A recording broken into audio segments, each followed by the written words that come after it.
রাজীবের বুকের বৃন্তে জিভ বোলাতে বোলাতে দিয়া বলে ওঠে, এই তোর বুকে কোনো চুল নেই কেন রে?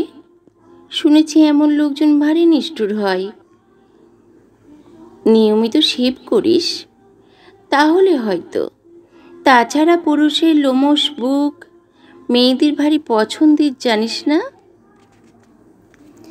প্রায় অন্ধকার ঘরটাতে শুধু বিছানার পাশের সাইড টেবিলে স্লিপ মোড়ে থাকা দিয়ার ল্যাপটপের নীল আলোটা জেগে আছে। জানলায় ভারী পর্দার বাইরে পূর্ণিমার রূপলি আলোক নো এন্ট্রি সাইনে আটকে রেখেছে। হঠাৎ রাজীবের নিরাবরণ দেহ থেকে নিজেকে বিচ্ছিন্ন করে উঠে দাঁড়ায় দিয়া। এই, তুই সেদিন ফোনে বলেছিলি না আমাকে দেখলেই কামড়াতে ইচ্ছে করে তোর? তা কোথায় কামড়াতে ইচ্ছে করে রে? দিয়ার চোখে মুখে দুষ্টুমির ঝিলিক। দিয়ার হাত এখন নিজের গলায়। এখানে হাত নিচে নামে ক্রমশ, সুগঠিত স্তনের বৃন্ত নুড়ি পাথরের মতো কঠিন। এখানে আরও নিচে দিয়ার মসৃণ পেটের মাঝখানে গভীর নাভিটা সাইক্লপসের চোখের মতো তাকিয়ে আছে রাজীবের দিকে। নাকি এখানে, নাকি আরও নিচে? রাজীবের গলা থেকে একটা ফ্যাসফেসে আওয়াজ বেরোয়, দিয়া দিয়া এভাবে আমাকে শিডিউল করিস না, সামলাতে পারবো না, একটা কেলেঙ্কারি হয়ে যাবে। খিল খিল করে হেসে ওঠে দিয়া। তো কি কেলেঙ্কারি হবে মিস্টার? তুই না একটা জাতা গার্লফ্রেন্ডের সঙ্গে সেক্স করতে এসেছিস, আর এটাও জানিস না ল্যাব বাইট ফোরপের একটা অঙ্গ? ধুর! রাজীব বিছানা ছেড়ে উঠে দাঁড়ায়। ঘরের মায়াবী নীল আলো পিছলে যায় তার নিয়মিত জিম করা পেশিবহুল দেহকাণ্ড থেকে। দিয়া দিয়া ল্যাব বাইট কাকে বলে আমি জানি, কিন্তু আমি যে কামড়ের কথা বলছি সেটা। কথা শেষ হলো না, দিয়া হিসিয়ে ওঠে। কি বলতে চাইছিস পরিষ্কার করে বল, হেয়ালি করিস না। রাজীব ডান হাতে তর্জনীর পাশের আয়নার দিকে পয়েন্ট করে, আয়নায় দেখ দিয়া। কি দেখছিস?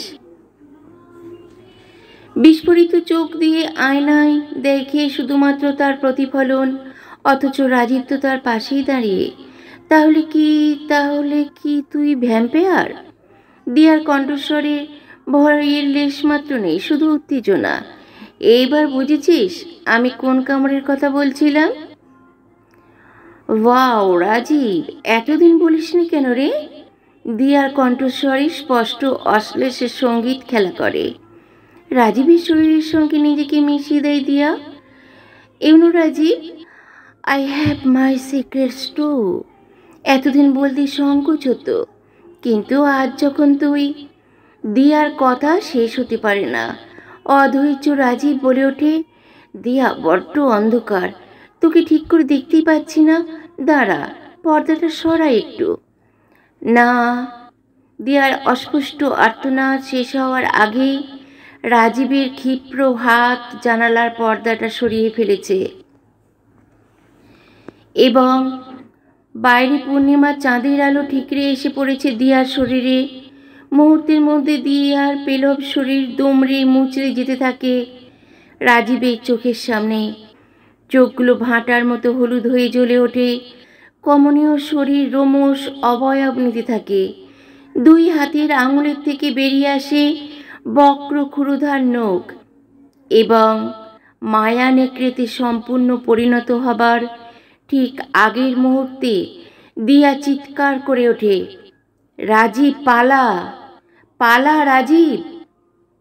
বিনায়ক অ্যাপার্টমেন্টের 13 তলার জানালার দিকে যদি ঠিক সেই সময় কেউ চোখ রাখত, তবে দেখতে পেত জানলা ভেদ করে রাতের আকাশে উড়ে যাচ্ছে এক অতিকায় বাদুড়, কিন্তু অক্ষত নয়।